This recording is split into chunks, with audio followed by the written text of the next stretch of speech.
ka bax asxaabta soo dhawaada mar kaleeto waa aniga Cabdullaahi Kuula isugu soo noqonay kanaalkan cusub maanta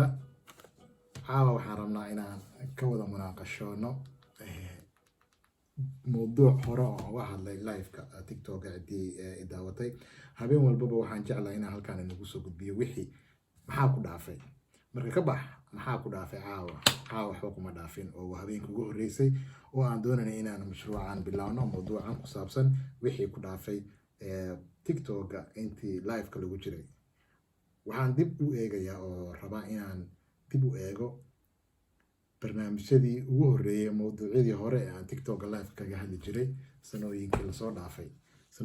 dhaafay markaan leeyahay waxaan ula jeedaa sanadkii hadda ay naga tagay naga dhamaaday sanadku 2020 haddaba caawa maadaama uu yahay mowduuc ugu horeeyay barnaamijkan waxaan rabaa inaan ka sheekeeyo mid kamida barnaamijyadii ugu horeeyay aan kaga hadlo TikTok-gayga live-ka markii aan soo galay asxaabta aan ku wada sheekaysanay wuxuu ahaa mowduuc ugu horeeyay oo aan ka hadlo haddii aan dib u jaleeco oo aan gadaal maskaxdayda dib u memory-gayga dib u isku dayo inaan u cusboonaysiiyo muxuu ahaa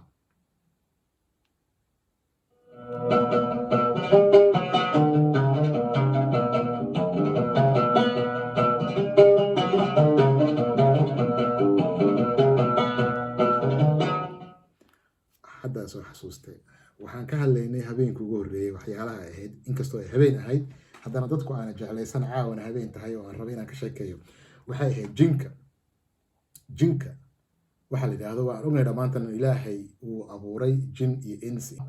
jinka haddaba waxaa looga hadlaa siyaabo kala duwan ay dadku uga sheekeeyaan waxaa laakiin aad aniga ii soo jiidatay oo aan jeclahay inaan dadka kala sheekaysto mar walbaba waxay tahay maxay ugu gaar tahay haweenka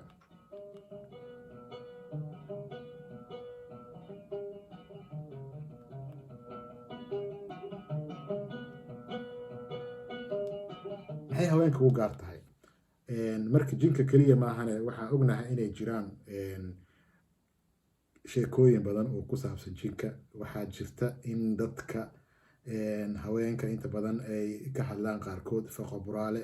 maxaa la dhahaa ningis waxaa kaleeto laga hadlaa jinka dadka ka dul hadla ayaa maalin dhexdaas waxaan inaad TikTok-gayga aad ku aragteen in kala maqaane oo aan soo qaatay hadda ka hor oo aan ka sheekeeyay gabar jin ku dhacay oo laga dul hadlay jin baa ka dul hadlaa la yiri marka jinka anigu horta dad baa maaragtay ku tacliiqay oo ku xiriiriya sixirka iyo waxyaalahaas kaleeto laakiin jinka iyo faqaburaalaha iyo mingiska iyo ardooyinka maxaa kaloo la dhahaa war ii sheega ardooyin iyo waxyaalaha dadka haweenka ka dul hadla anyway waxaan rabay inaan dadka la wadaago gabar baa waxaa ku dhacaa layidhi jin marka jinkii ku dhacay wuxuu ahaa dabcan jinni nin ah oo ka dul hadlaya gabadhaas wixii ugu qosolka badneed waxay ahayd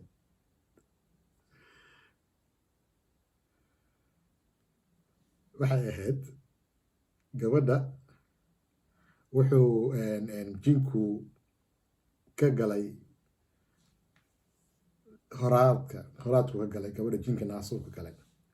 markaasaa jinkii wadaadkiiba la hadlaya wuxuu leeyahay war jinniyow maaragtay gabadha xageed kaga jirtaa markaasuu jinkiibaa hadlaya wuxuu leeyahay waxaan ka degay maxaa la dhahaa naasahaan ka degay waa ay naasaha uga degtay marka uu sheekha weydiiyey markaasuu wuxuu yidhi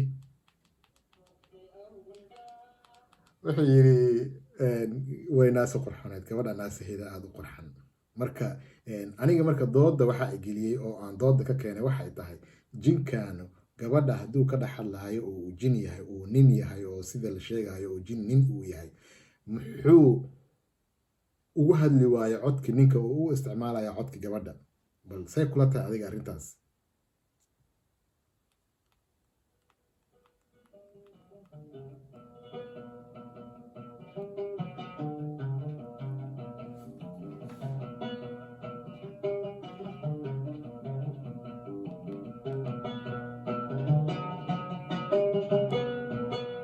see u aragtaa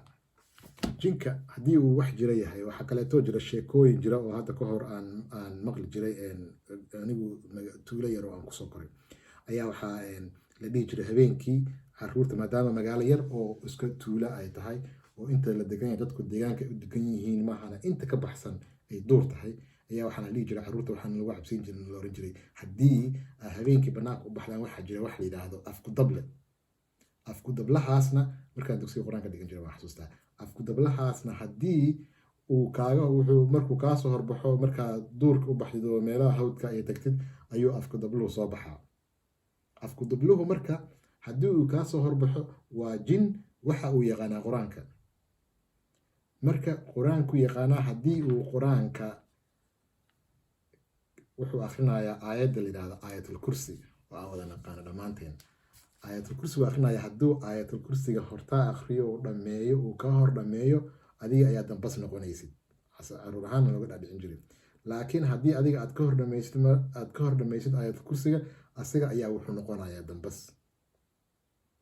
oo baaba'aya marka aayad kursiga aad u wada xifsanayn marka aan banaanka aadayno marka haddii taas la isbarbar dhigay iyo tan haweenka ayadu ma la dhihi karaa jinkan gabdhaha ka dhex hadlaya waayo ragga uga hadli waaye mase aragtay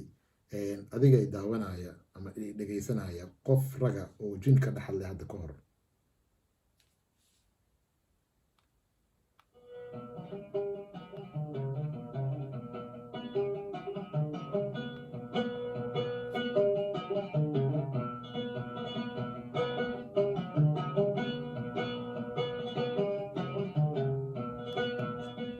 su-aashaadu hadday ay haa tahay oo aad aragtay jin nin ka hadlaya ninkaas qofkaasi wuxuu ahaa qof dumara mase wuxuu ahaa qof raga oo nin raga jinni oo ka dhex hadlay haddii jawaabtooda ay maayatan arkin marka su-aasha kaleta aan raba inaan ku weydiiye waxay tahay muxuu inta badan dumarka keliya ay u adeegsadaan oo jinku u galaa dad badan baa marka habeenkaas commenti kasoo bixinayo dhahaya maadaama dumarku ay yihiin dad qalbi jilicsan dad aad maaragtay u nugul ayuu jinnigu isticmaalaa dad baa waxay dhaheen waa waxba kama jiraan oo waa iska mala awaal marka adigu say kula tahay ma wala awaal baa mase waa wax jira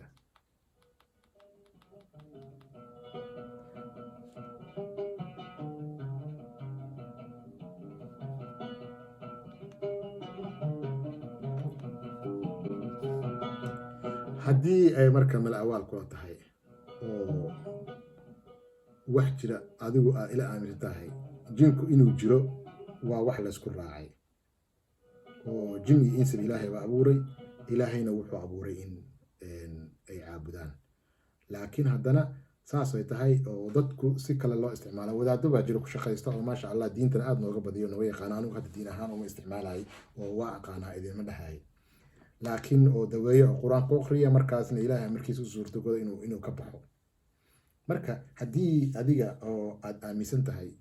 inuu jinki jiro maxaa caddaynaya sababa ah oo aad ku aaminsan tahay commentiga noogu soo qor ugu dambeyntii waa ka iloobay inaan sheego maaragtay inaan hadalka bilowgiis aan ku sheegay laakiin kuma aanan sheegin haddaan sheegayaa subscribe ma soo dhahday like iyo commentiga iyo waxaasi gooni ahna laakiin muhiimadda waxay tahay in subscribe uu qof walbaba uu soo subscribe garoobo si aan mawduucyada dambe insha allah aan ka hadli doonane aan halkaan uga wada bogan doono idinkuna aad maaragtay qaybtaada adna uga qaadan doontid insha allah ha iga iloobin subscribe-kii mar kale aan kusoo celiyo